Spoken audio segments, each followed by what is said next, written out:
You open your eyes.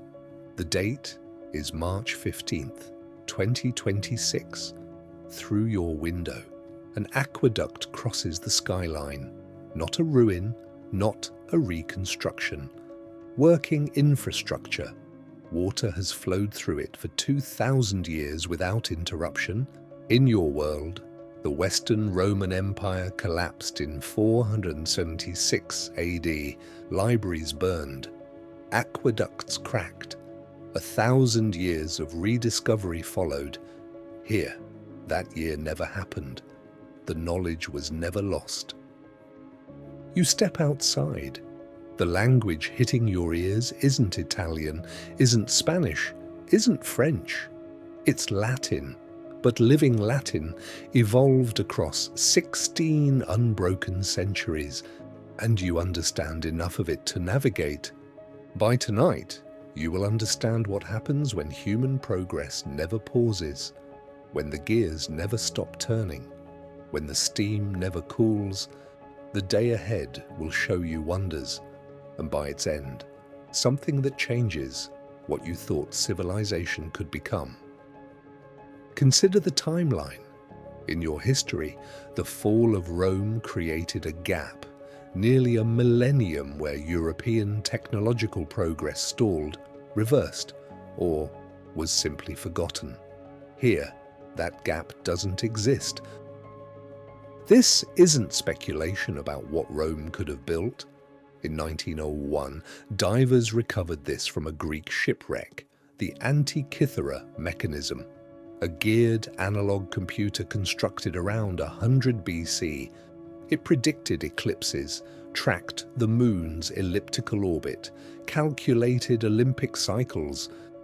Researchers now believe the Antikythera device wasn't unique. It was mass-produced. A manufacturing tradition sophisticated enough to cut precision gears existed 2,000 years ago. When Rome fell, that tradition vanished. The knowledge to build another wouldn't return for 14 centuries. In the world you're walking through now, those gears never stopped turning. The workshops never burned. The apprentices never scattered. And by tonight, you will see what 2,000 years of unbroken refinement produced.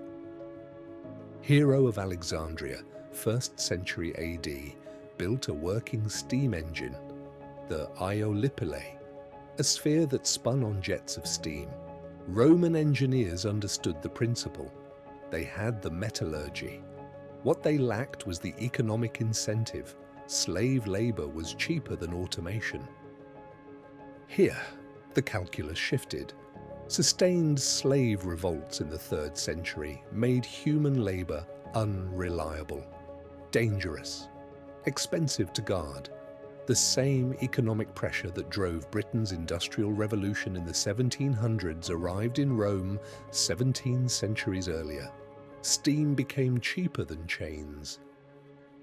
You're walking to the transit station now, and the road beneath your feet is the same road a legionnaire walked in 50 BC. Not rebuilt, not restored.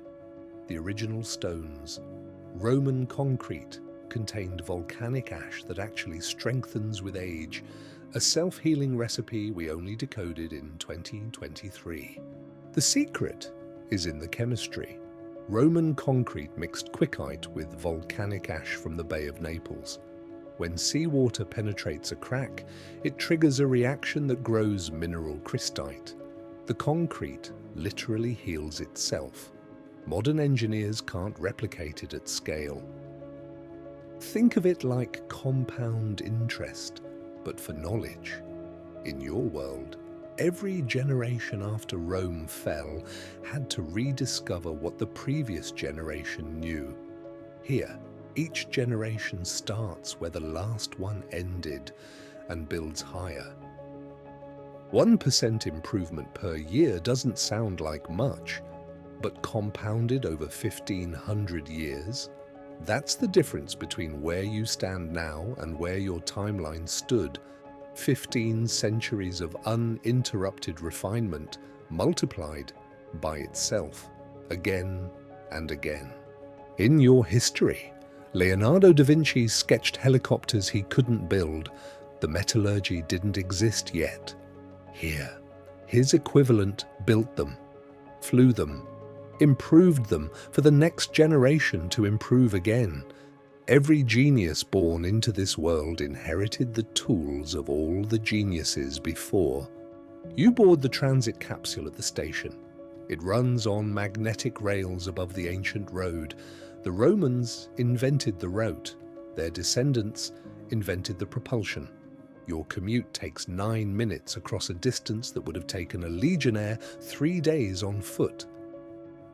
But there's something you notice as the capsule slows. A checkpoint. Guards in ceremonial armor that isn't entirely ceremonial. An empire that never fell is still an empire. And empires, by definition, require someone to rule and someone to be ruled. The map of this empire stretches from the highlands of Caledonia to the banks of the Euphrates. 3 continents, 400 million citizens, one administrative system refined across 2,000 years. The most sophisticated apparatus of governance ever constructed.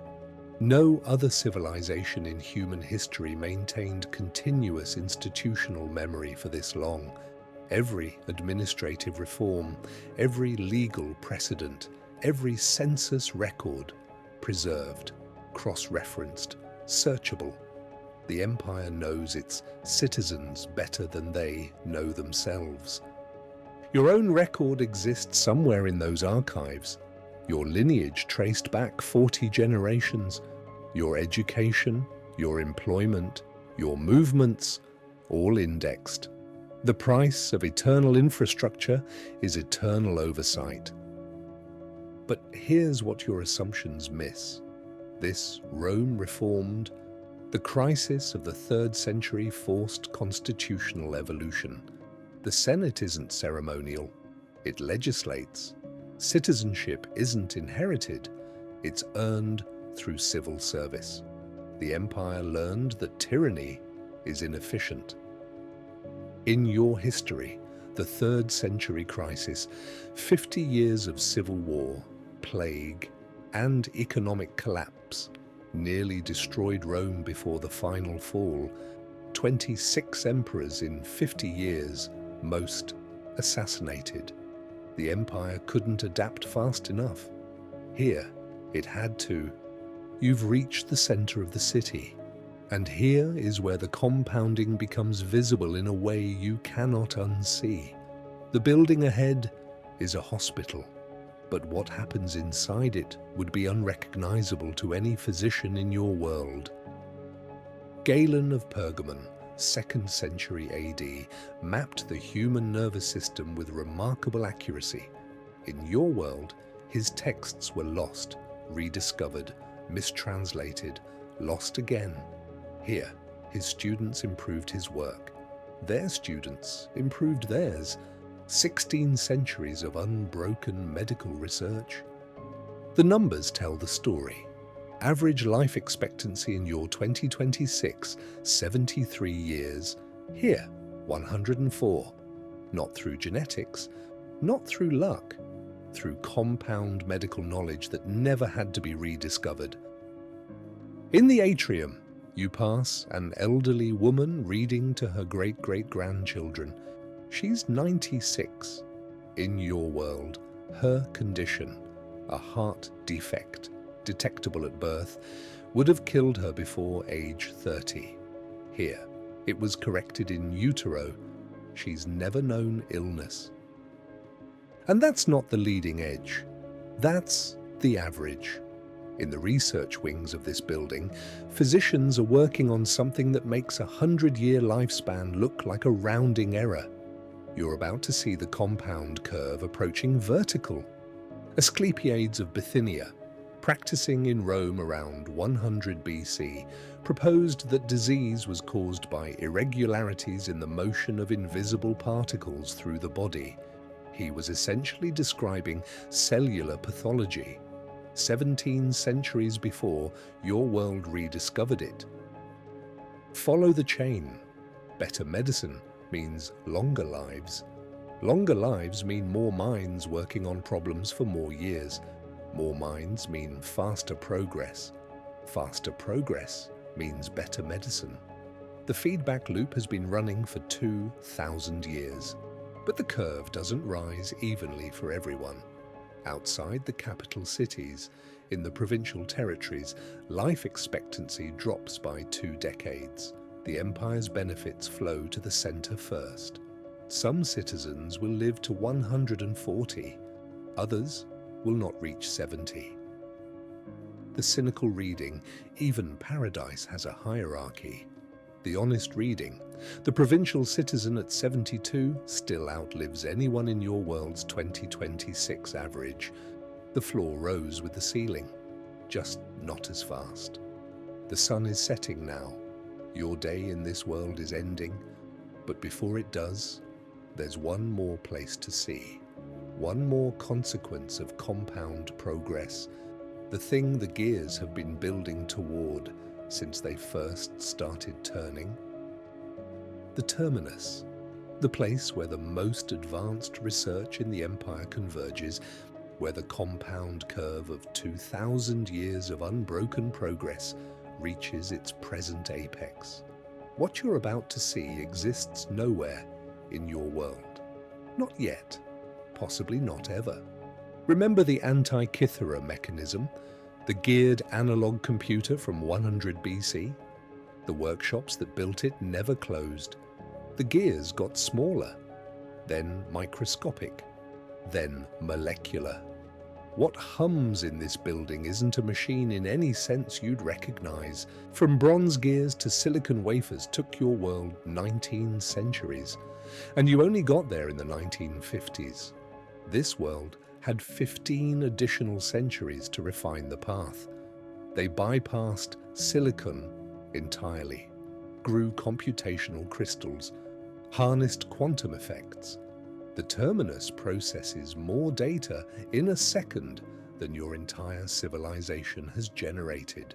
What does a civilization do with this much computational power? It models futures. It runs simulations of every major decision before making it. It optimizes the empire not for next quarter, not for next decade, but for the next millennium. The Terminus is an oracle built from gears. And now you understand why this empire never fell. Not because its borders held, not because its armies stayed strong, because it never lost the ability to see its own failure coming and course correct before arrival. Every crisis avoided bought time for the gears to turn further. In your world, the Antikythera mechanism sits behind glass in an Athens museum, corroded, silent, proof of what was possible and proof of what was lost. 1,000 years of starting over, 1,000 years that this world simply kept building. The question this day leaves you with isn't what they built, it's what was taken from you. A millennium of your ancestors' potential, lost to dark centuries that didn't have to happen, and whether the gap can ever be closed. Through your window, the aqueduct still crosses the skyline. Water still flows through channels first cut when Julius Caesar was alive. 2,000 years without interruption. In your world, it crumbled. Here, they never stopped building. The gears are still turning. The day is over. The compounding never stops. Thanks for watching. If this stirred something, drop a like, leave a comment with the what if you want next, and subscribe for more alternate narratives.